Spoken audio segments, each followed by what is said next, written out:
ஹாய்மா, நம்ம இன்றைக்கி மீன் வறுக்க போகிறோம். இது வந்து ஏரி வவ்வால். இந்த மீன் இது எங்கள் வீட்டு பக்கத்தில் வாங்கினது. இங்கே மீன் கொஞ்சம் ஃப்ரெஷ்ஷாக கிடைக்கும். அதுக்கு தேவையான பொருட்கள் வந்து மிளகாத்தூள், கரம் மசாலா, இஞ்சி பூண்டு பேஸ்ட், மஞ்சப்பொடி, தேவையான அளவு உப்பு, எலுமிச்சம்பழம், கொஞ்சம் கருவேப்பிலை, தேவையான அளவு தண்ணி. இப்போ வந்து ரெண்டு ஸ்பூனு மிளகாய்த்தூள் போடுறோம், அரை ஸ்பூனு கரம் மசாலா, இஞ்சி பூண்டு பேஸ்ட்டு 1 ஸ்பூன் போடுறோம், மஞ்சத்தூள் ஒரு அரை ஸ்பூன் கம்மியாக போடுறோம், எலுமிச்சம்பழச்சாறு ஒரு அரை எலுமிச்சம்பழம், தேவையான அளவுக்கு உப்பு,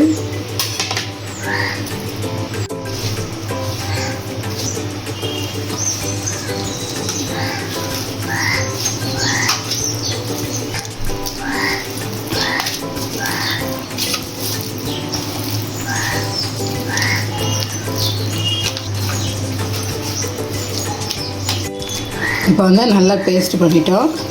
இதை வந்து மீன் மேலே அப்ளை பண்ணிடுறோம்.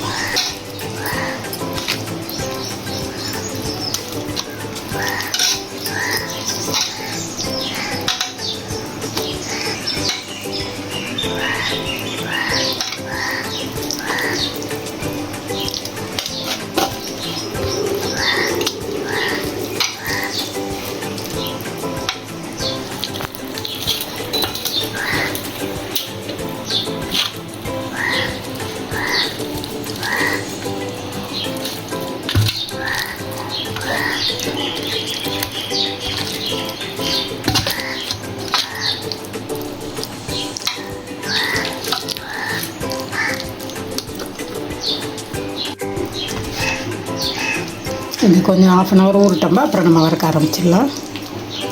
வந்து 1/2 hour ஆயிடுச்சுன்னா மீனை நல்லா ஊறி இருக்கோம். இப்போ தோசைக்கல்லை வச்சுட்டு நம்ம வந்து ஸ்டவ் ஆன் பண்ணலாம். இப்போ எண்ணெய் வந்து தேவையான அளவு ஊற்றிக்கலாம் மீனுக்கு.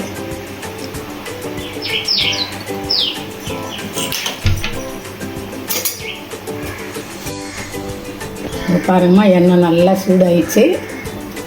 நம்ம மீனும் அட்டகாசமாக ஊறிடுச்சு. இப்போ நம்ம வந்து மீன் வந்து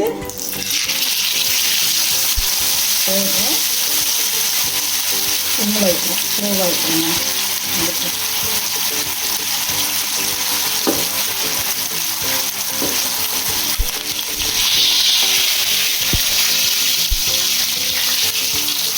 கருவேப்பிலை நல்லா சுற்றி போட்டால் வாசனை நல்லா மணமாக இருக்கும்.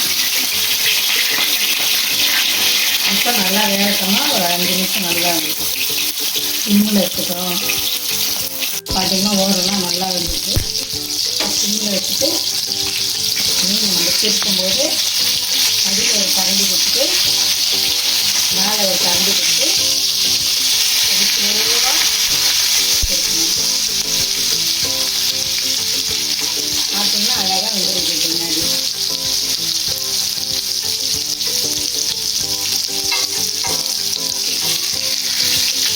நல்லா மீனில் மசாலா நல்லா ஒட்டிடுது.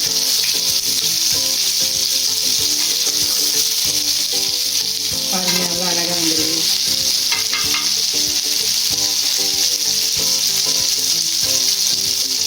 இப்போ இந்த பக்கம் ஒரு 2 நிமிஷம் வேகட்டும். இதை பாருங்கம்மா, மீனை நல்லா வெந்துட்டு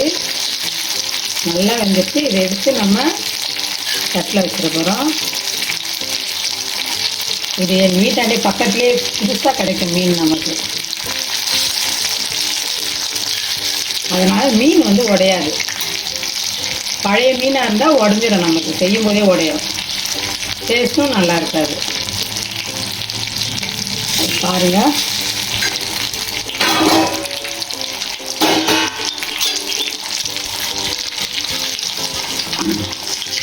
எவ்வளோ அழகாக இருக்குது பாருங்கள் மீன். இப்போ தட்டில் எடுத்து வச்சுக்கலாம். ஸ்டவ் ஆஃப் பண்ணிடலாம். பாருங்கள், கிட்டத்தில் பாருங்கள். இது பார்த்தீங்கன்னா மீன் ரெடி ஆயிடுச்சு. நம்ம தட்டில் வச்சுட்டா இனி சாப்பிட வேண்டியது தான். அடுத்த வீடியோவில் சந்திக்கலாம்.